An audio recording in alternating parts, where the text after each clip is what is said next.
explain to you what's going on here. A friend of mine called me, said he's leaving town, he's going to Florida.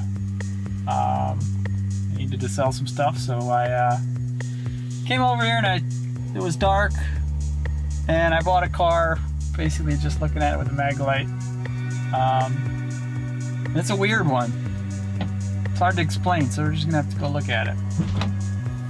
And hopefully we can retrieve it today, but it's pretty muddy.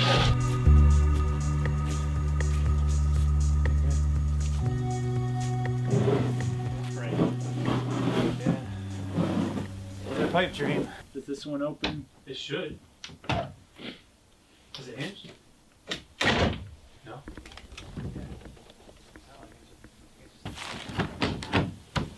Good enough.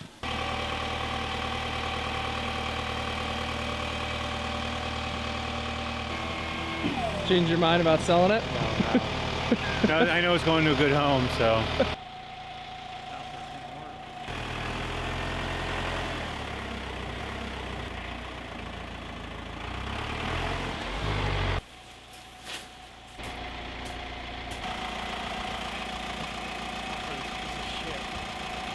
Kind of saw this coming, getting stuck out here in the mud, but we got a tractor coming and I think we'll be able to get out with it, hopefully. Yeah, I guess we should have negotiated rates with Bill earlier about the tractor, but... Or, this is all planned. I get the truck out of this now.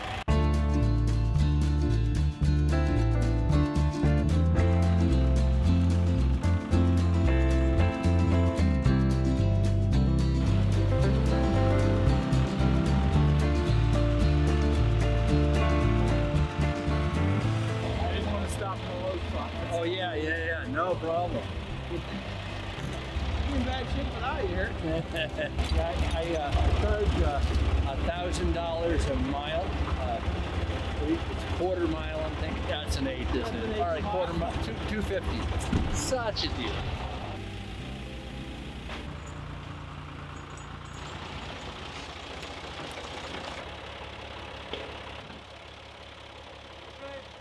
This might be a good Volkswagen commercial if we get that thing to fire up. Oh yeah. This is about how kit cars, they never get finished. Not gonna say my experience is gonna be any different. Ooh, that is nice. 6 weeks, it'll look just like that. You mean flat? Maybe. Is that metal? No, okay. No. What is it though? You can change it out if you want. I guess. Right on. Not a steering wheel though. This is the never open door glass. I mean, it looks like the car was like runnable at one point, right? Don't you think? A friend of mine, his brother was storing it and he left it outside for the longest time. And Jamie said, I could have it to work on. And I just never got around to it. I'm like, look, I got nothing for it, so.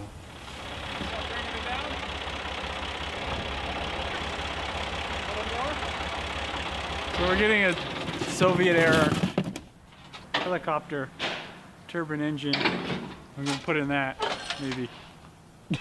No, no. What? Really?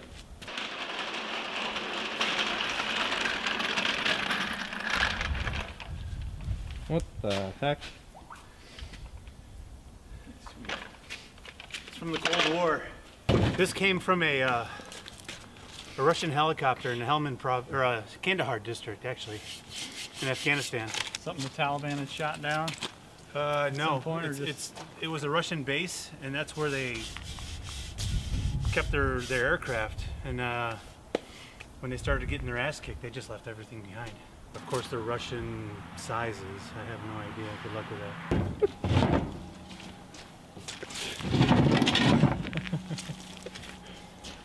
Oh, this is a good one. This angle right here is pretty damn cool. One thing I did do a brief reading. Apparently these are made by the Kit Car company. If you break your windshield, you don't have another replacement because they don't make them anymore. Right, but there are places that'll build a windshield for you. All you got to do is cut the cardboard, make a template out of it, and send it in. Give them $1,000. Yeah. Yeah, pretty much. And hand them. There's a way, of course. You got it. Oh my God. I had a Nissan UD.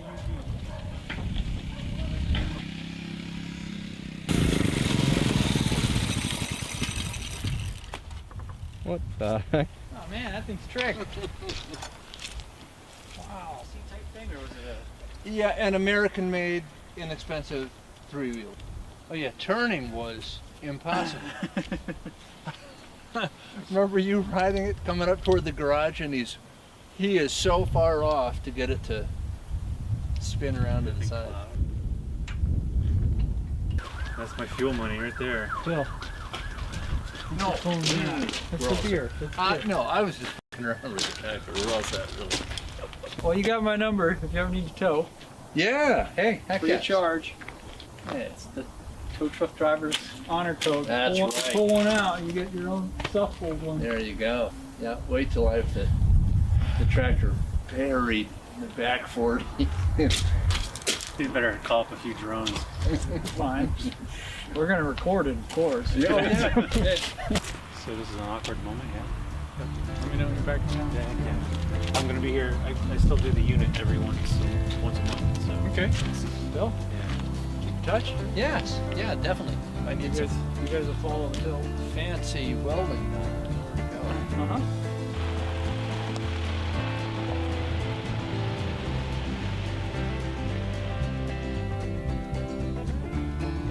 If you're looking for an explanation, I don't have one. I don't know why I bought it. I don't know what I'm gonna do with it.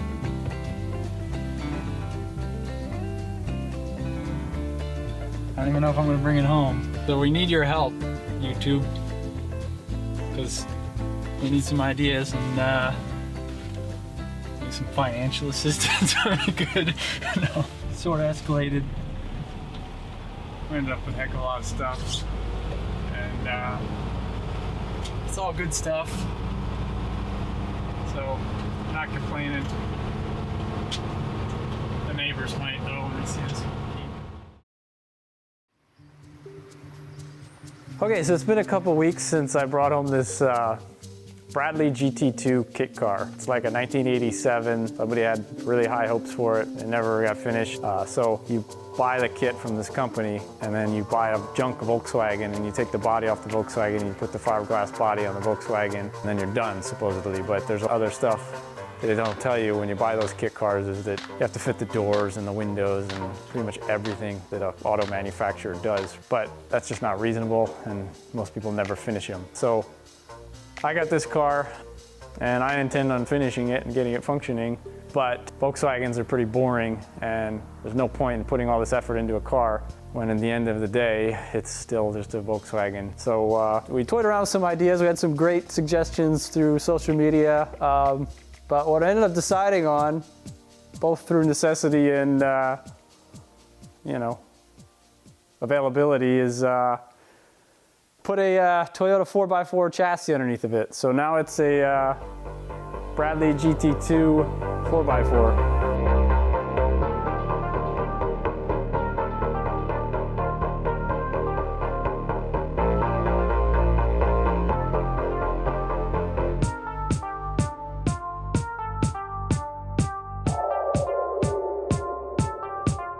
I did it without spending a whole lot of money because I already had this Toyota truck sitting out in the field behind my parents' place for a couple of years. One thing led to another. I took the frame, engine and transmission, all that stuff, and merged it underneath of this kit car body, removed all the Volkswagen. It actually turned out to fit really well, with one exception, and that is the engine sort of sticks out of the hood a little bit, gives it the Hot Wheels type look.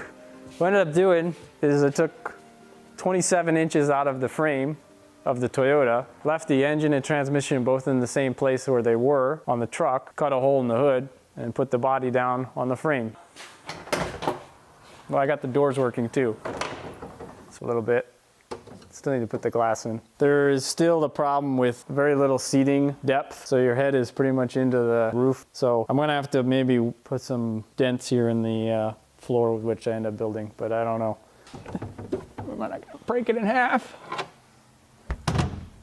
And I'm not even that tall, so this is a problem. Well, I can see pretty good out the windshield, but even with that big engine in there. Mercedes DeLorean territory right there. Just like them. I pulled out the old Volkswagen engine here, basically with the whole chassis. It was seized up when it was in the car and I thought it was ruined. And it actually does turn over, but it's still only like 60 horsepower. That's not very fun. So I might end up doing something with this chassis, but we'll see in the future. They're sort of fun if they weigh nothing. So maybe make like a little dune buggy out of this thing. Nothing goes to waste around here. Just remember that. I took out a couple of leaf springs in the back because it's not a half-ton pickup truck anymore. It's just a car. So you want to have a little bit of suspension travel when you're going off-road. You want it to be flexing, not just bouncing. And we will be going off-road with this because the whole point of this project, other than it being cool and fun to drive around, is I'm going to try to get it done for the Gambler 500, which is sort of an independent rally that a bunch of poor mechanics have been doing to just have fun with beater cars. We do seasonal roads throughout the country. I think this will fit right in with the crew, so yeah, it'll be a good time. Okay, thanks for watching. Stay tuned how this turns out. I mean, it's gonna be pretty fun regardless. Just gotta get it running and driving now. So it's a minor work and we'll be good to go. See ya.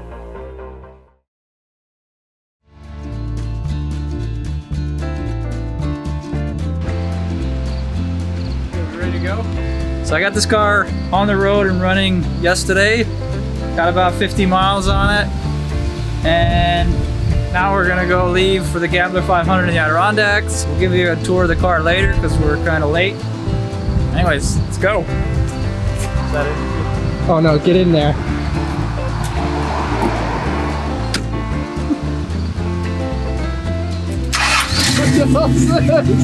What's this? Oh no! Oh, we're gonna freeze! The windows didn't It's gonna be 50 degrees! It didn't fit.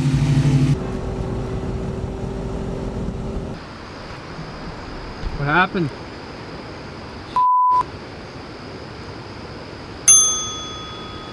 It's not good.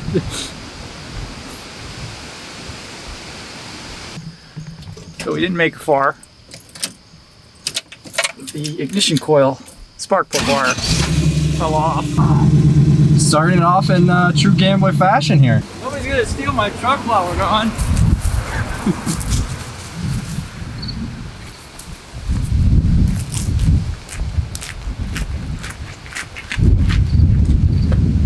They're not exactly the same ends. What about your other Toyota? Other Toyota. Oh, that one? That might be the same.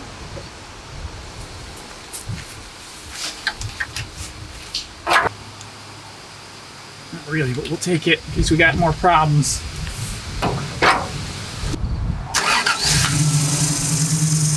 Alright, let's do it. What's going on? Good question. Well, our latch keeps coming undone.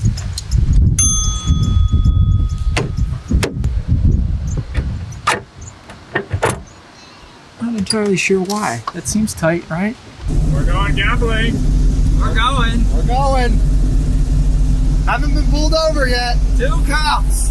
That's 2 cops and we're good so far. 2 breakdowns. Where's that though?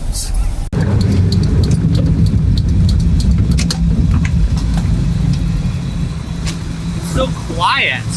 Yeah. It's got a muffler. Amazing. It's running great. Sorta. Are you ready for highway speed?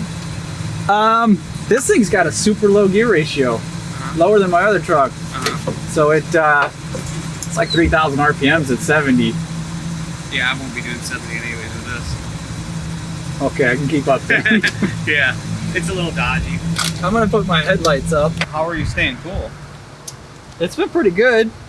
It's Radiator in the back? yeah, radiators in the rear, Yep. and it was having some temperature spikes for a little bit there. Air pockets. Yeah. So far it's been Yeah, because this is almost higher than here. yeah, Maybe put the pillow over there. Well, originally I had it on this one. Yeah, that's where the thermostat housing is. Well, no, the thermostat's there. Oh, okay. No, you were like 6 foot tall. Sit in it. Not that bad. Once you get in, it's not that bad. Yeah, no, my old lady said the same thing. I'm 2 kids deep. Oh yeah. Gonna be fine. Boy, those taillights look sweet. They look good. Yeah. The whole thing is sweet. It really is. I just hope it didn't smash the front end too bad. Yeah, I'll try to tug it gently and see if I can. Yeah, it might work in the scoop. Yeah.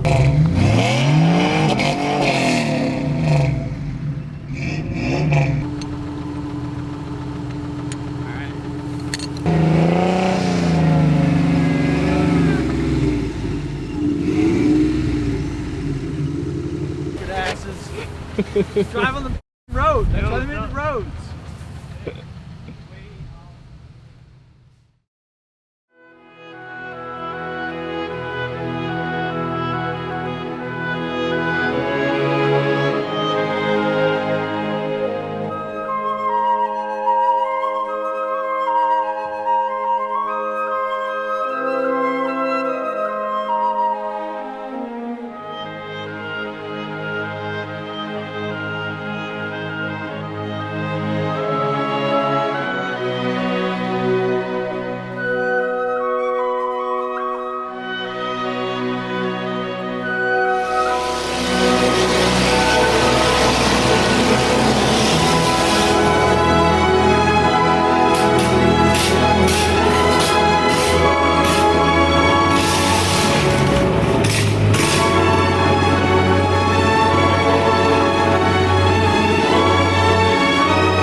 Alright, so it's day one at this year Gambler 500 event.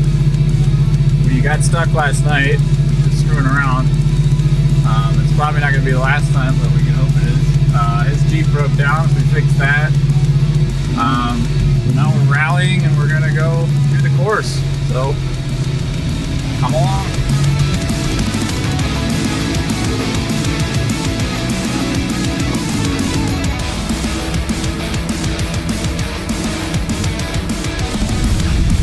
Yeah, see, the thermostat not open. The thermostat side's full. Yeah. So I think we need to pull the thermostat out. Yeah, baby. I just saw your guys' Facebook page list. Oh, did you really? Tell me more about that home. Amphibious one?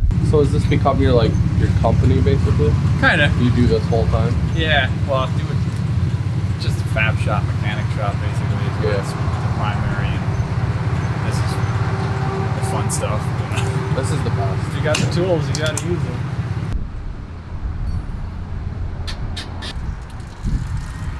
That was hot. Huh.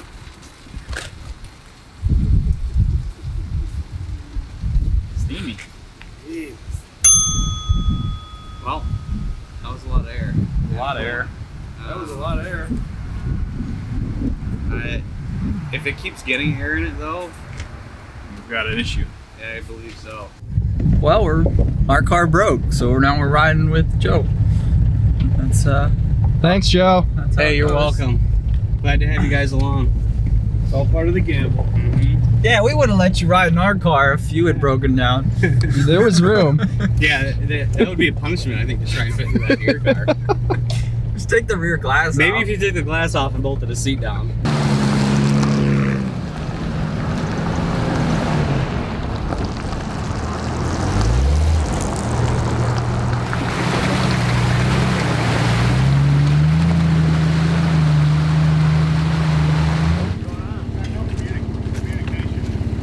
I got all the water out, pulled all the plugs out, did all that. So you did suck in water? Yeah, I sucked in water, but it's got compression. Everything's good. It's not locked up anymore. I don't have any spark, so I figured it was the PCM. Probably because it's underwater. Yeah. The problem is the PCM in these are like a plates. Yeah. And there's water gets in between the plates too, and you'll never dry it out. You can try, but. Well, you got to put it in a bowl of rice. Right. I did this one last year. I thought we came out over it. Yeah. No, it's not worth it being good. Oh, no, I love it. It's my favorite.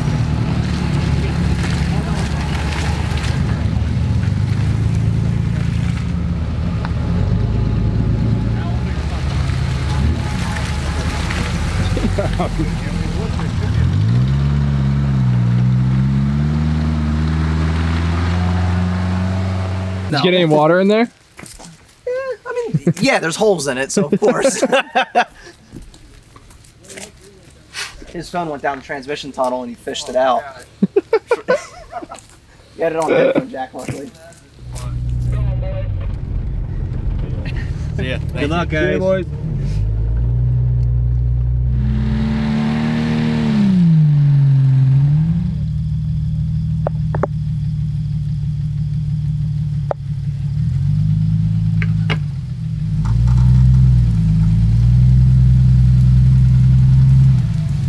Yeah, I think that was enough dry. And I'm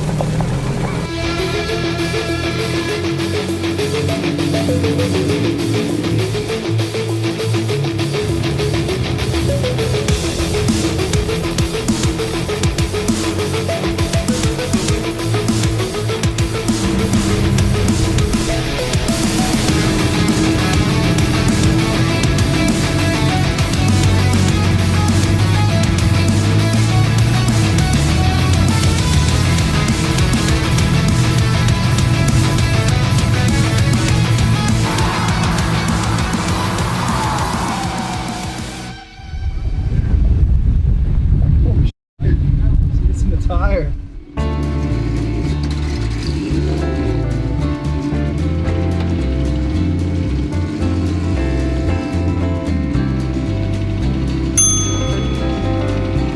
Alright, so we finished the Gambler, we're on our way home now. The Kit Car went home on the rollbacks. This is what we were driving around in most of the weekend. I think we did maybe a couple 100 miles. Had a lot of fun, picked up a bunch of trash, and might have found some cool old cars to buy. It was a good time. I mean, the adventure is part of the fun. It's fun seeing all the teams that help other people to get through trails after they broke down. People that might not even know each other. So that was a big part of it, I think. That's what I take away. And the weather held up until just now. We're going home, it starts raining. Which is great to wash the mud off the Jeep. Yeah, right. It's a free car wash. We treated ourselves a little bit here. Oh yeah. All the sugar.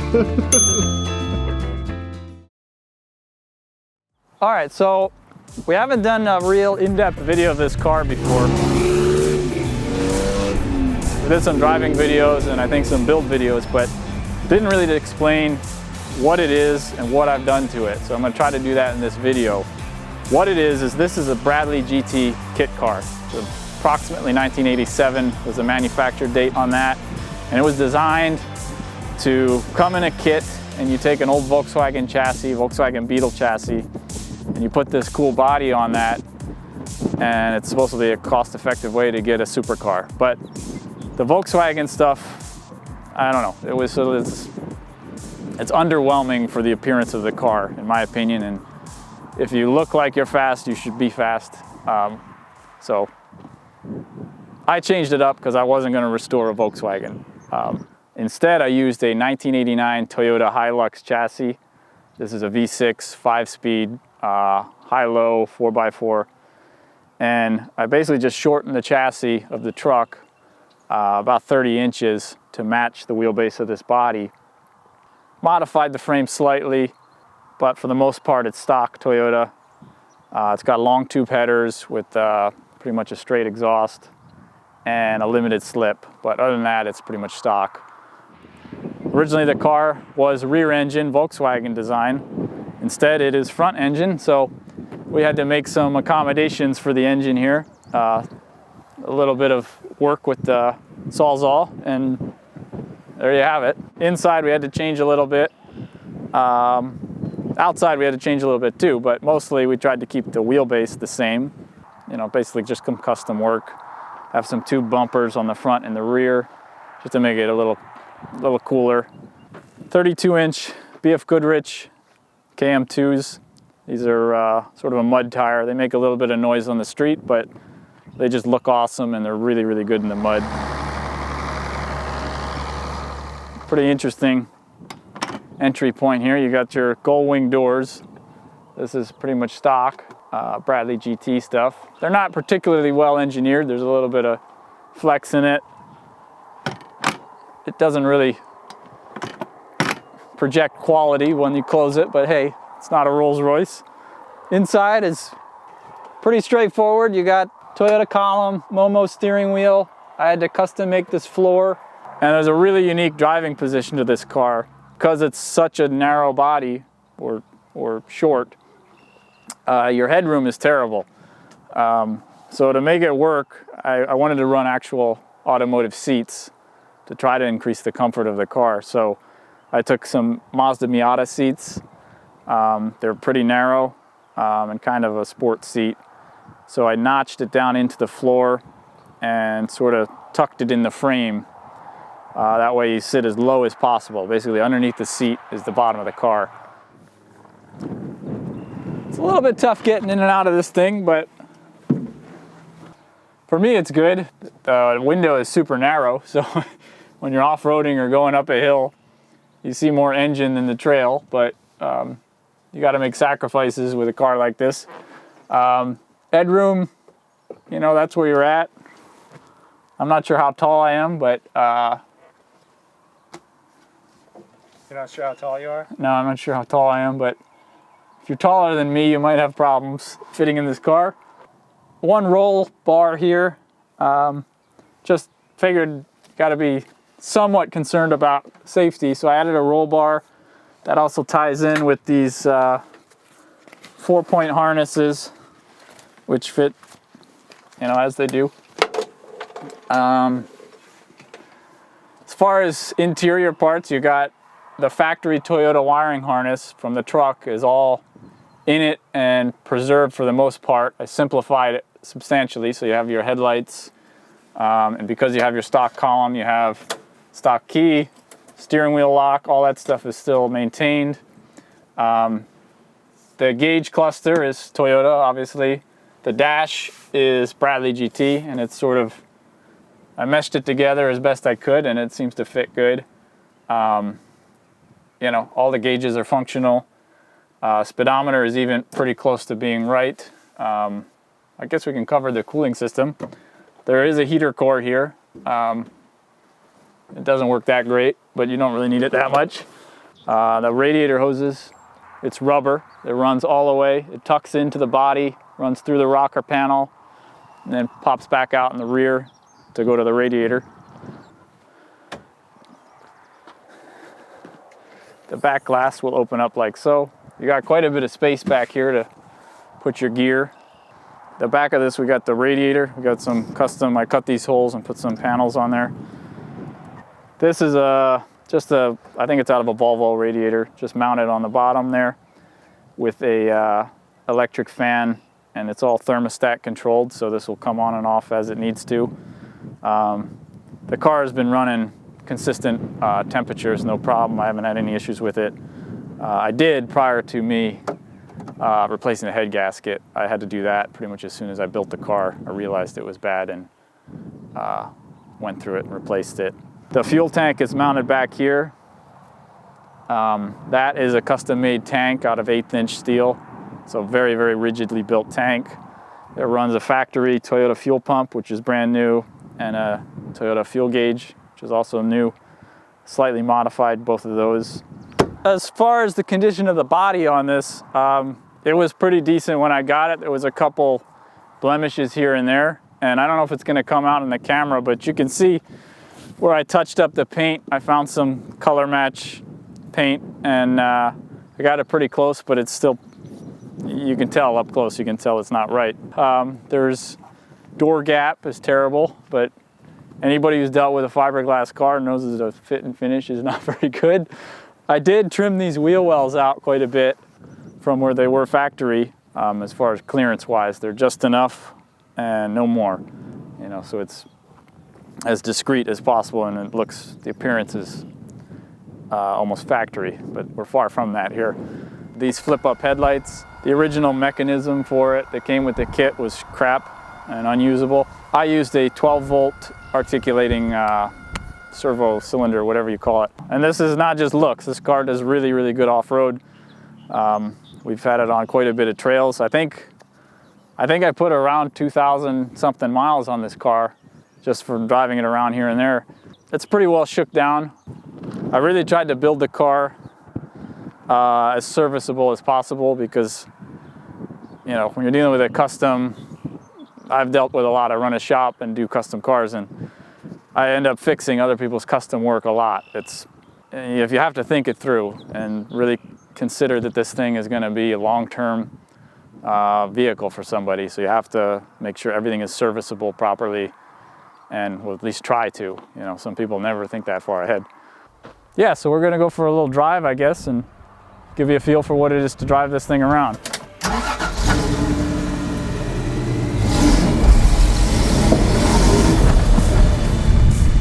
Oh man, it's getting coated and dust here.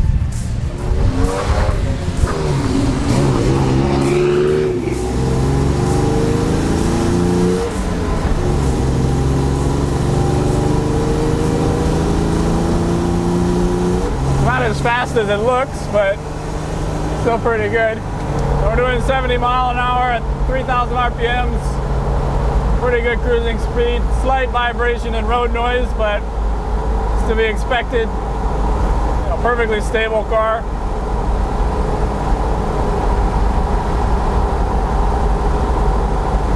Well, not perfectly, but it's stable. So the drivability on this is actually really quite good considering what it is.